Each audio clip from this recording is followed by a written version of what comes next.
Hello, and welcome to Bras Off, the only chat show where guests get so comfortable you think we took off our bras. I'm your host, Molly Merwin.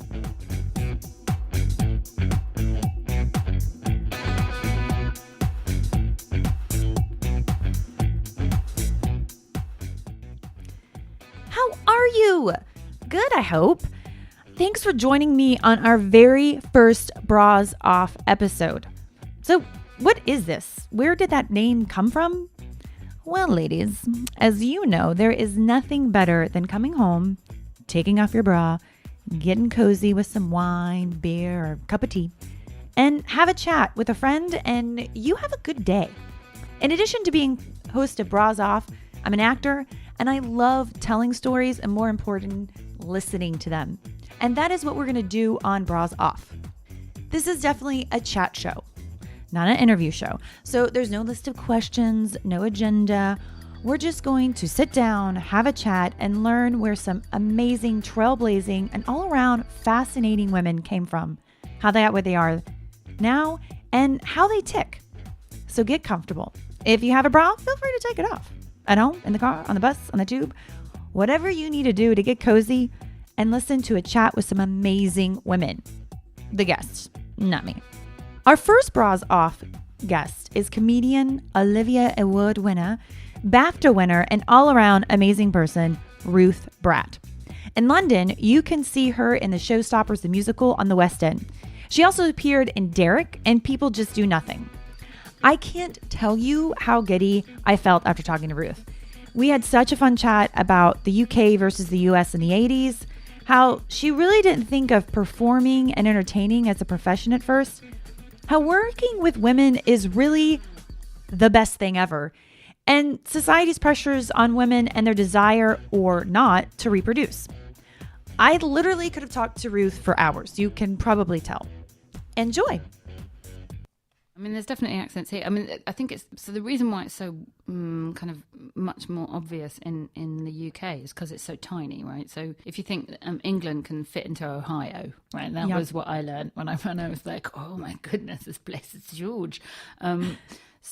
But we have as many accents in that tiny little space as you have, all across. But even like American accents, it's so interesting. Like you can totally see why they sound the way that. So like the Midwest, so Ohio is all very flat vowels, but it's all Scandinavian vowels. Totally. And so you kind of go, oh, I see. That's why those people sound that way, because their ancestors come from Scandinavia. And like Dutch is very much like Wisconsin and, Minnesota, I'm probably, anyone listening in Minnesota, I'm probably offending them now, but all bears, but yeah, it's because they all came from, you're totally right. It's really intriguing. I love all that stuff. I do too. History. So you're in Ohio for how long? We were there for, I think, 2 years, year and a half, 2 years. And then we had to come back because my parents had to make a decision, basically. We either moved there permanently because of schooling. So my brother and I, like a school year apart. So if we'd stayed for another year, then my brother would have missed his first year of GCSEs. And then if we'd stayed till he finished his GCSEs, I would have been halfway through mine. So then even if we'd waited till I'd finished, then he would have been halfway through A-levels, blah, blah, blah. So they basically had to make the choice. Do we stay for longer or do we come home now? So we came home, which I was disappointed by. Because this is the thing. I've said this to people before, and I think it's really hard to explain quite how different the US was from the UK in the 80s. Like, it was like going to Narnia. Do you know what I mean?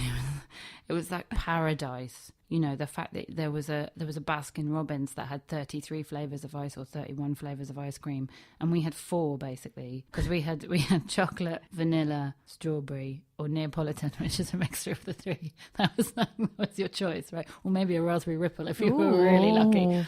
But there wasn't any. That was basically it. And things like going out for dinner, never. Like, McDonald's maybe once a year. It was a major treat. And then when we got to the States, my mum was like, brilliant, I'm never cooking again. This is amazing. And we went out. We had there was a diner that we went to every Thursday. We went to Yours Truly, and we would have it was like a little local diner near us. I remember my dad said, oh, you should have the chili, it's really good. And I went, oh, great. And this mug of chili, never heard of over here, a mug of chili. Where's the rice? Oh, we don't have rice. We have those oyster cracker things. And then on the side, a jalapeno pepper, which I had never seen in my life. Like I was like, Dad, what's that? And he went, oh, you'll love that. Just bite into it. You know, my lovely, loving father. And I went, ookie, like, you know. So just everything, you know, the fact that you could go for brunch and there was like, you know, like a waffle stand. Oh my and God, like, yeah. you know, and all these things, and the size of the supermarkets and the malls and the air conditioning. Like, we'd never even seen that. Like, we had no, even a fan was kind of a little bit exciting, but aircon, you know. And I remember we got in the car and the car had it, you know. And here, like, we were so backwards. Like, I don't even know, because it's so hard to see now, because the, you know, they've kind of combined so much now. The difference between the two places is minimal, really.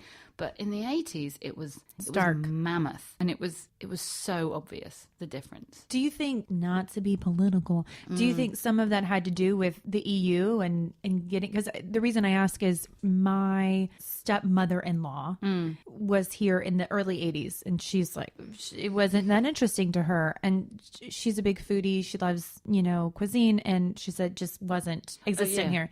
Yeah. And now they love visiting us because there's just everything. Yeah, I think, so I think, I mean, it was partly because there was not a lot of money in the UK. Like, there just wasn't a very, from my memory of it, is that certainly in my lifetime that I've seen, like, the changes in what people have is huge, you know, and kind of, yeah, it just wasn't as wealthy a country. I think the difference between the two countries, between the States was like so wealthy comparatively. I mean, you know, as we know, there are huge gaps between rich and poor in both countries. Yep. It's not that, but I mean, the general level the difference was much bigger then.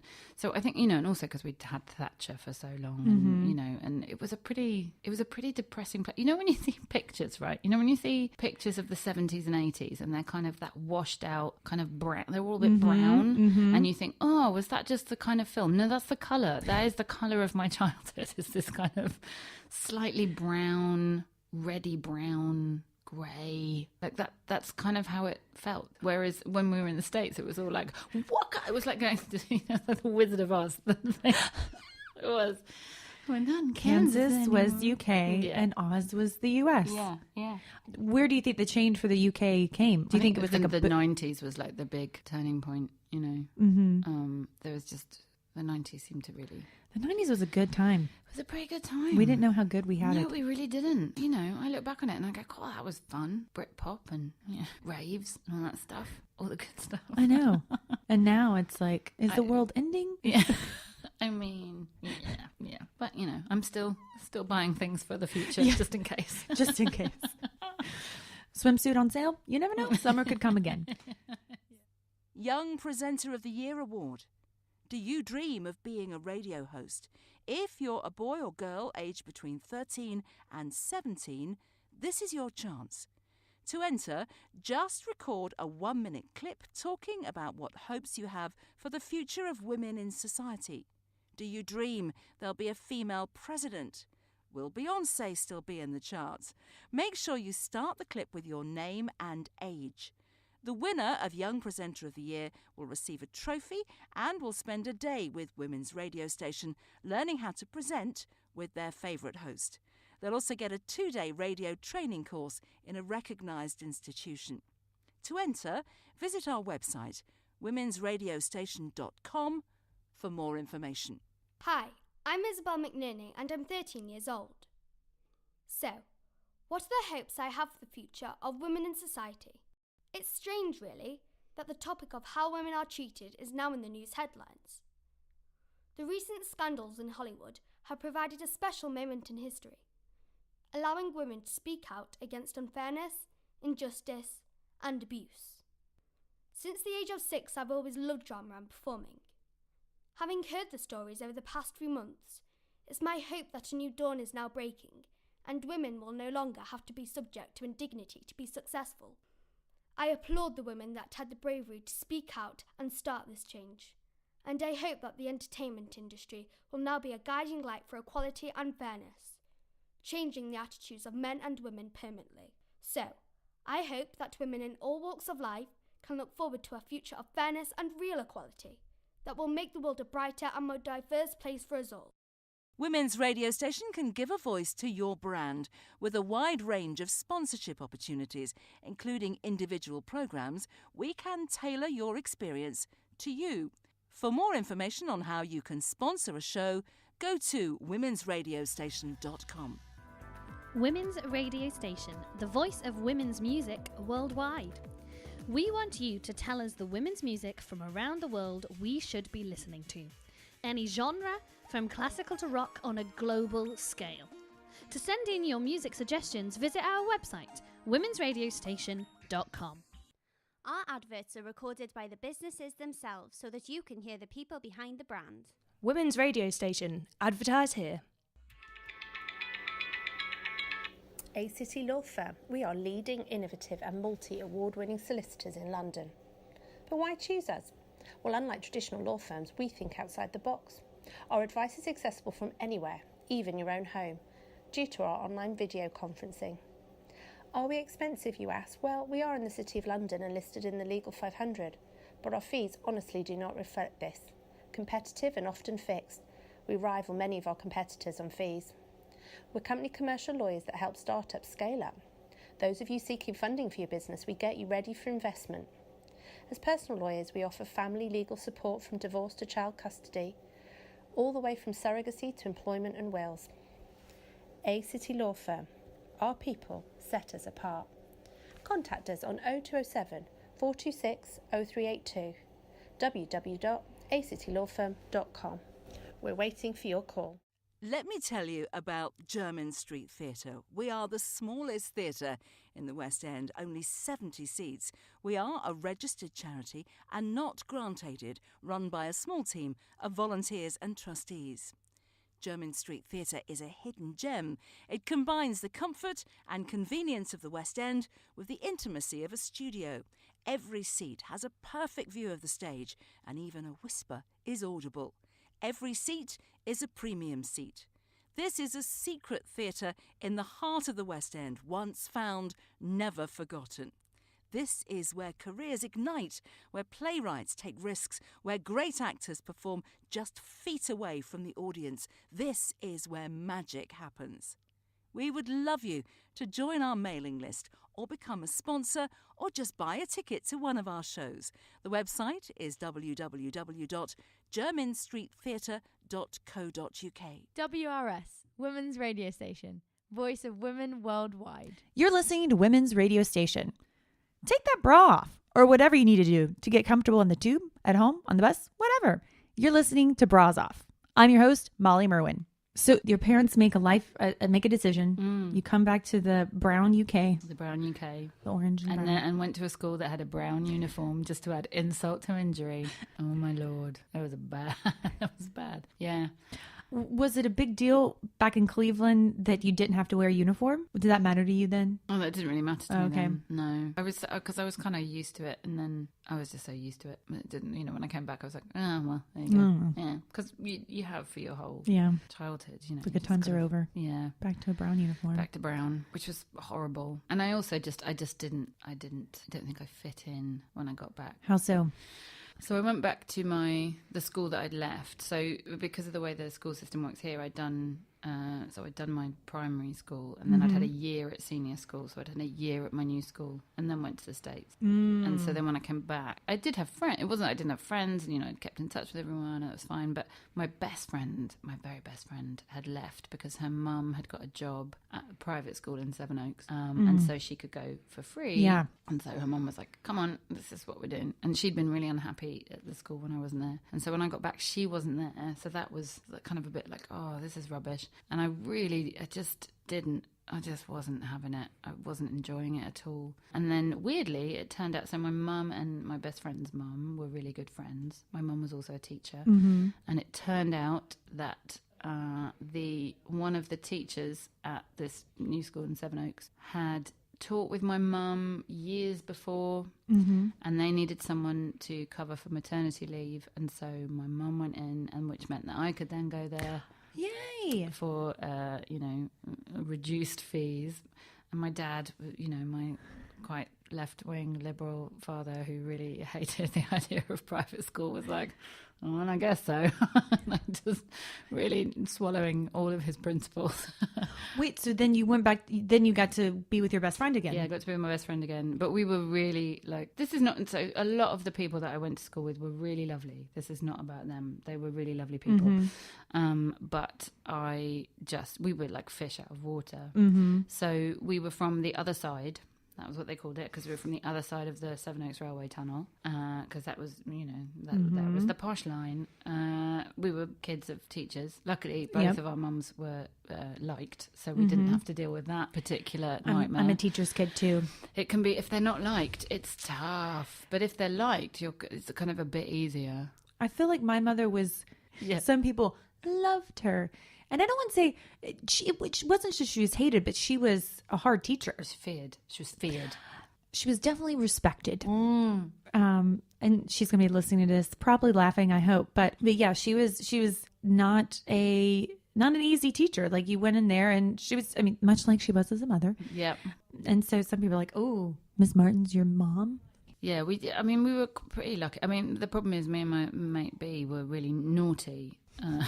And not like, well, we weren't like bad. We were just a bit exuberant and a bit bored and we laughed a lot, and we were always getting, like, I remember when I was like 16, being made to stand outside of the maths class. Like, you get out and you stand by the door, and B had to come out as well. We were both like, you're going to stand by the door in shame, and we were like, okay. And then my mum walked past and went, oh, what have you done? And then B's mum walked past and was like, oh, God, what have you done? Just like, sorry. Because they were just constantly like, oh, you two. But I think we just weren't, like, we didn't have ponies. We didn't have, we had I had a very privileged, lovely upbringing, but we didn't have ponies and a house with wings. You didn't? We did in America. I know, right? Just kidding. Yeah. Totally kidding. But, it was that kind of stuff that we had a very different, and I remember going to parties and hating them, and kind of almost going so far the other way in order not to take part in that sort of thing, where, people would be spending £80 on a dress. And at the time, £80... It's huge. It's huge. I'd still struggle to spend £80 on a dress. Then? How about now? Yeah. And, for like a 15-year-old, and I was always like... And I remember B and I going to parties wearing our mother's clothes. Like totally, like, we are not going to buy anything. I'm going to wear mum's clothes. So you weren't popular, girls. I don't know whether we weren't, but I think we were very funny, so we kind of got away with it. Yeah. Do you know what I mean? Like, we got away with it by just being funny, and, so we weren't disliked, we weren't bullied, we weren't... Yeah. But we were just kind of... The in-between. Yeah, I think they kind of viewed us with some suspicion and just a little bit of, Like, we don't know what they're going to do, so maybe let's stay away. And most people were it wasn't that anyone was horrible or anyone... It was just very much different worlds, That was definitely how I felt. And then in sixth form, I went to a boys' school that had girls in the sixth form and was so much happier.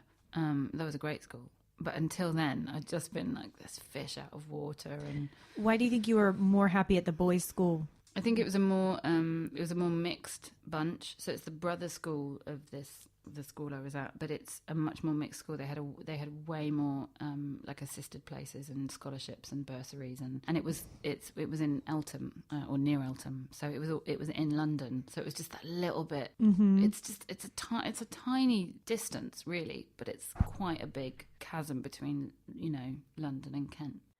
Women's radio station. Listen online and on your smartphone. Our first Bras Off guest is comedian Olivia Award winner, BAFTA winner, and all-around amazing person, Ruth Bratt. I literally could have talked to Ruth for hours. You can probably tell. Enjoy. For those that don't know, so you are an improviser now. You're a comedian. You perform in the Showstoppers. Were you doing theater and drama at an early age? Were you in B? No, B was. Well, B and I used to... so I'd known B since I was 4. And we'd always like put on shows for our poor parents. And you know, we had the record of Fame, and we used to dance to that quite a lot. I think if we found that record now, it would be so scratched, because every time you jump, you know, the record bounces. We loved that record. Yeah, we used to put on shows and we used to do stuff. And B used to go to like a drama class and stuff. I never did. I just didn't do that. It wasn't that I didn't want to. It just didn't hit. Wasn't your thing? It wasn't my thing. Yeah. And then I guess so I didn't do anything. And then maybe at Wally, like I did some stuff, but only because B was doing it. And so I didn't really get involved in any of the shows there. I think I did one, maybe. I can't remember. And then when I went to Eltham in it must have been the first term, they were casting the play, and they needed someone who could sing. And I hadn't really sung, not in public. I've done a bit, but I didn't really do anything in public. I was quite shy. Not in like a. Once you get to know me, like then I'm quite open and chatty. But you know, it takes me a really long time to. And I'm not someone who's like, "Woo, look at me, look at me, look at me." Like it's not my bag. And so I just, and my friend, so then weirdly, a friend who was at the school that I'd been at before I went to Wally, so before I went to the States, she was also at Eltham. And so she was like, I'm going to audition. Do you want to audition? And I went, well, if you are, I will. And that was when I discovered I could sing. And that was when I discovered I could act a bit. And I got the lead in it, which was kind of like, ooh.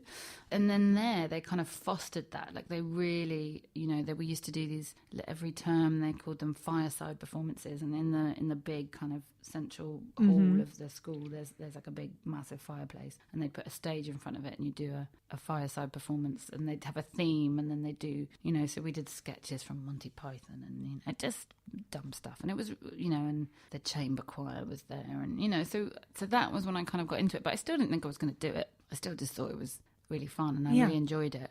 But it was just never. It was never something that was an option. Do you know what I mean? It wasn't an option to do anything with that. What do you mean by that? Like, was it in your view, or was? Well, I think because it was nothing my parents thought that you could do or would do. Not that they were anti it. They just didn't even enter their their thoughts really. And also because my brother was the one who everyone thought would be, because he was like a proper performer. What did he do? He just showed off.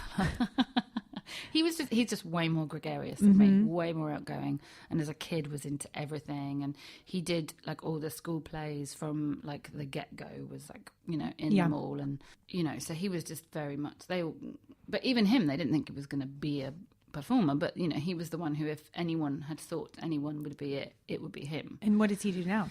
He's an IT trainer. Yeah. I think that's what he does. I don't actually know. It's something like that. Isn't it, Simon? I think. Yeah, he trains people. He works for BP now, weirdly. Yeah. So I don't think anyone thought. And at Eltham, it wasn't that they dissuaded you from it, but they just didn't cultivate it. It was very much you know, you were there to learn. You were there to learn and go on to university. And, you know, we all did the Oxbridge entrance, and we all did, you know, all that stuff. So it was very much that was what your path was. That was kind of what you were expected to do.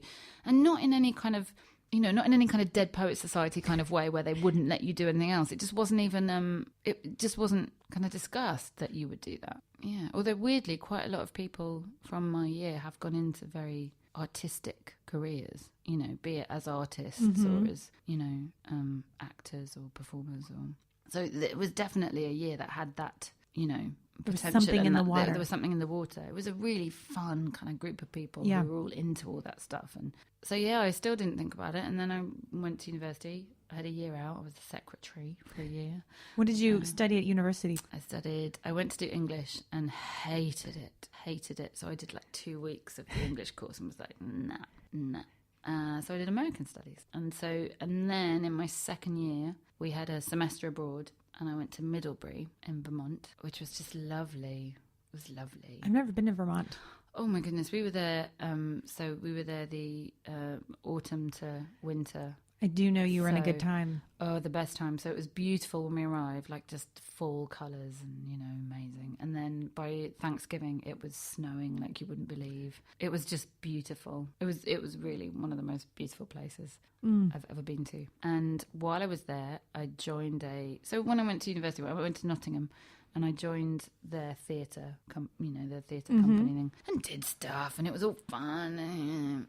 And then when I went to Middlebury, I thought, well, I want to do something, because I was only there for a semester. Like, it made it very difficult to join. Anyway, I found this really lovely little group. I can't remember what they were called, but it was really lovely, and it was kind of a little bit experimental. And we did things like, we did the Lorax, but we did it with the audience. It was in the dark, and the audience were blindfolded, and everything was done with kind of sensory things. So wow, the grickle grass was something scratchy, and then we had feathers for some things, and it was really interesting. And we just got to try all this stuff. And there was a guy on that who was doing a directing course, and he was directing a Noel Coward piece, and he went, could you come and do it for my final showing? Could you do it? And I went, yeah, because obviously I had an English accent, so it was perfect.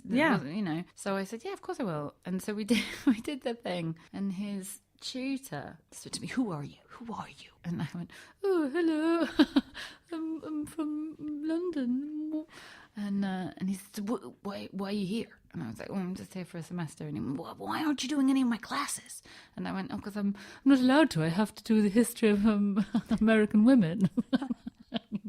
And African American narrative, and great courses, by the way. But in order to do what I had to do to pass my degree, you had to do those certain things. And he was like, oh, okay, you're gonna do this, right? And I went, no. And he went, what? But you're gonna be an actor, right? And I was like, oh, ding. And that was the first point when I thought maybe I could be, and that was it. Women's radio station promotes positive educational programmes, and we want to create our own news segment, but with good news instead of the doom and gloom usually broadcast. Did your dog have puppies? Is the new town mayor a woman? Did you pass that big exam? It can be anything. Record your own good news segment and send to getinvolved@womensradiostation.com for a chance to have your good news on air. Women's Radio Station, the voice of women worldwide. Win £100 in Amazon vouchers, the incredible online store with a huge selection of products and speedy next day delivery. To be in with the chance to win, all you have to do is answer this simple question. Which bridge in London was built entirely by women? Which bridge in London was built entirely by women? A. London Bridge, B. Southwark Bridge, or C. Waterloo Bridge? To enter, visit our competition page on womensradiostation.com. Our charity adverts are recorded by the charities themselves so that you can hear the people behind the organisation. Irritable bowel syndrome, or IBS, affects 10 to 20% of the UK population at any one time. That's over 12 million people. IBS is a complex, life-changing, long-term condition. Symptoms will vary from person to person and include abdominal pain, diarrhoea, constipation or both, bloating and swelling, excessive wind, and the need to rush to the toilet. IBS can often lead to feelings of isolation and severely impact people's working and personal lives. Suffering alone with IBS can be devastating. Our charity, the IBS Network, helps people every day. We receive no NHS or government funding. By donating just £2 per month, you will be part of the IBS Network community of support. You'll be able to contact an IBS medical expert, and you will help others like you to live well with IBS. To find out more, please visit theibsnetwork.org or call us on 0114 272 3253. Best kept secret. Have you got a favourite cafe that you think everyone should know about? What about a hairdresser that always gets the best pounce? A shoe shop that really rocks your world? It can be anywhere. Record your best kept secret and send to competition@womensradiostation.com for the chance to win a best kept secret prize.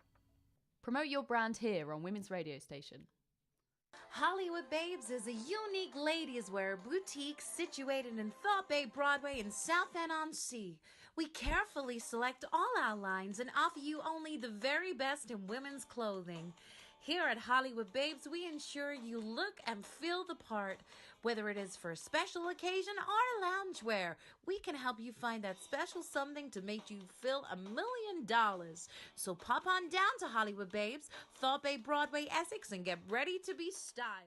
You're listening to Bras Off. So you're still in university now. Yeah. But then you come back. I have a year and a half left Okay. of university. And so do you do any more shows at university? Yeah, so I or? did some more shows, some more bits and bobs, and then applied to drama school. But I'd done 3 years then, so I was, I didn't have any money. So I couldn't afford to do a 3-year drama thing. So I did a post-grad, and I couldn't afford to go anywhere good. Or, not good. That's not anywhere known. Right.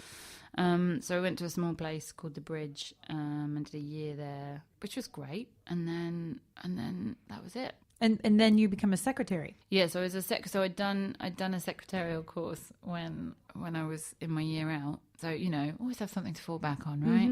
I can touch type. I am very good with the touch typing, which has been a really useful skill. I can do it. And, yeah, it's the most useful It thing. is. I learned it in high school or secondary school. And it literally probably is the best thing I learned in high school. It's the best thing I've ever, the most useful thing I've ever learned to do. It's the only transferable skill I have. So I just was, I temped and, did all that stuff. And I had like 4 years where I was, an out of work actor. Yep. And I got really bored of being an out of work actor. And I was doing murder mysteries. They were really fun. It was a really nice bunch of people. And one of my friends who was on the murder mysteries had started she did a stand-up course, and she was saying to me, you've got to do it. And I was like, oh, I don't know. And then, like most of these things, so I had a really horrific breakup, and and just sort of had a bit of a kind of revenge success was my goal. And they're the best kind. They're the best kind. And so I started auditioning for stuff, because while I was with him, I hadn't really done much, because he was one of those. And was he the one that if you ventured outside the relationship, or he would be... Yeah, when I look back on it now, I mean, really controlling, really damaging, really abusive relationship. Not physically abusive, but, and at the time, I was 20-something, and I didn't realise. Oh, no, you never do. And it's only since then, it took me a long time to realise quite how... Oh, totally. Abusive it was. And also, it took me therapy, years later. And I went into therapy for something else, for another breakup. And I was sort of telling this story about him. And, because I've always made it into jokes. That's always been my thing. Well, let's turn this into jokes. And I was kind of discussing it. And my therapist just went, I think you're underestimating how damaging this was. I just went, oh, yeah. Really bad, And but if it hadn't been for that relationship, then I don't think I'd be doing anything I'm doing now. That is not to give him any credit for it, but it's to give me credit for how I dealt with the aftermath, I think. And so that's how I got into improv. So many people, when they talk about improv, it's because of a breakup. It was something I'd always wanted to do. And so I can't, at the same time, I can't put it all on him, because I think you have to take responsibility for yourself. And so then when I got out of this relationship, I said, right, no dating, nothing related to dating for 6 months. So I wanted to do improv. I got an improv. I trained for a marathon. I ran a marathon, and I reconnected with my friends who I had distanced myself from. And I'm so thankful, because my friends are like my family, and especially now, because I didn't have them. They were so close to me, and then I was in this toxic relationship for a year and a half, and then they got back, and then we reconnected, and it's like, bonds. And I don't think I realized what I was doing to myself and what he was doing, because I remember one time I wanted to start just having like a night to myself. And he said that's when I started to, distance myself from the relationship. I'm like, I just want a Monday night to myself. Yeah.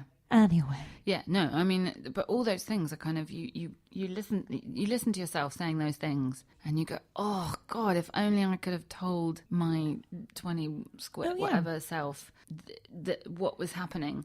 But the stuff that you put up with, and the things you know that you go, at the time it seemed totally reasonable and totally rational, and then you go, nope, not rational, but I mean, in a way it's really good, because I wouldn't be the person I am if I hadn't been that person, and if I hadn't had to get over that thing. Totally. And I wouldn't have, I wouldn't be doing the things I'm doing. Yeah. And however I got there, be it through revenge success or just trying to get out of bed in the morning, whatever it was, like I'm sorry I had to have it, but I'm glad.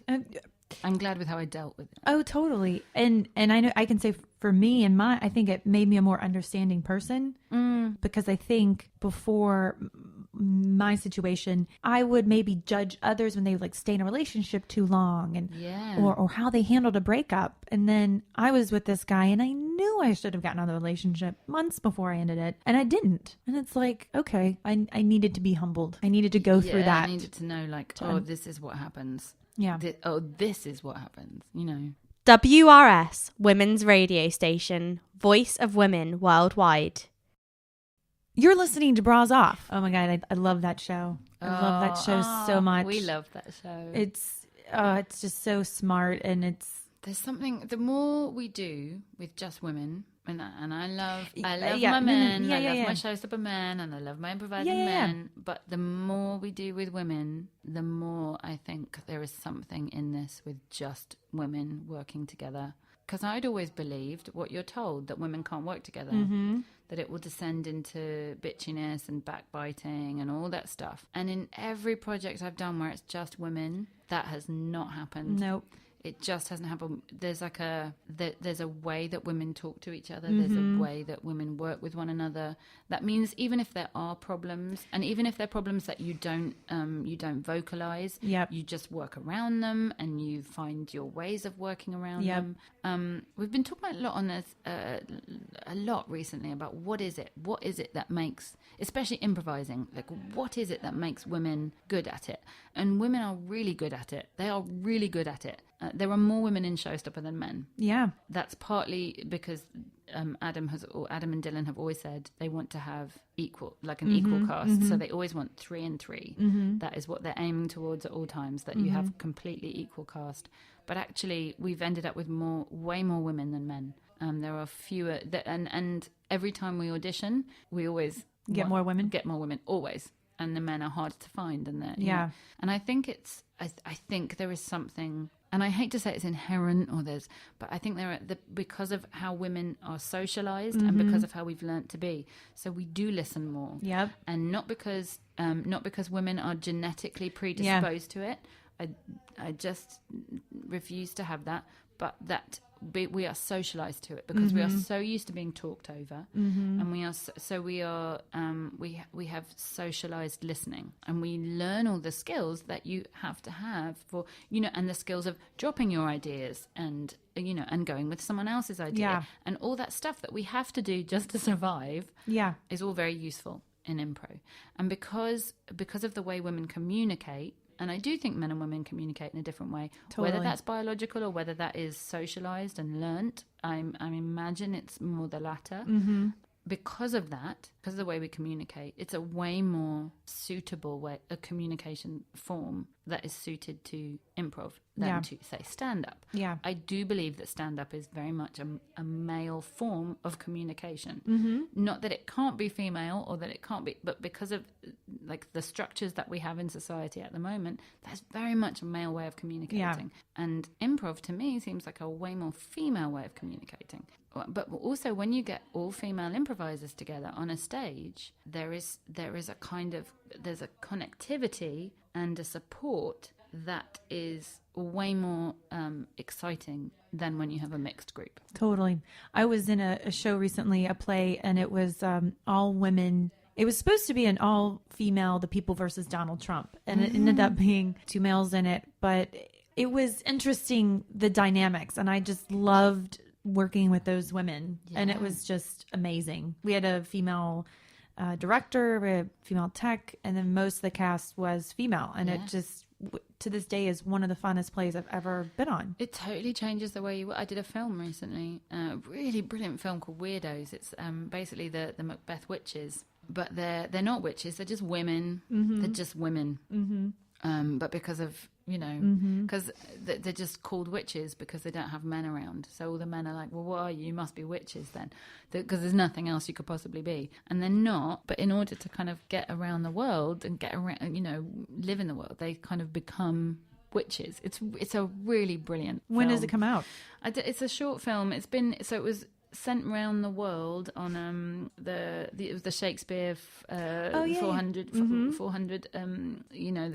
it went all because they he just had celebrated the 400 years since his death. and his birthday. one of them and they had like the Arts Council and something to do with Britain abroad, kind of they sent it round, and so it went around loads of countries on this big tour thing. And I think it's going out to it's been to some festivals and stuff. I don't know what's happening with it, but it's just brilliant. If you get a chance to see it, I'm so proud of it. But that was written and directed by a woman. The producers were women. The DOP was a woman. Most of the crew were women. There were a few men, and there were some men in the show, but the three main characters were women.